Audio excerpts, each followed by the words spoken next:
5 fascinating philosophy facts about snoring. 1. Snoring and the nature of sound. Snoring is a natural phenomenon that reminds us of the intersection between biology and the philosophy of sensory perception. 2. Snoring in ancient philosophy. Ancient Greek philosophers often discussed the importance of sleep for the soul's well-being. Snoring, as a byproduct, was seen as a natural part of this restorative process. 3. Time and consciousness. Snoring happens in deep sleep, a state where our consciousness drifts. 4. Subjective experience.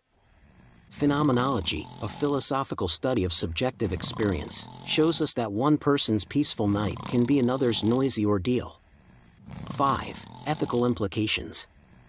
From an ethical standpoint, snoring raises questions about responsibility and care for others.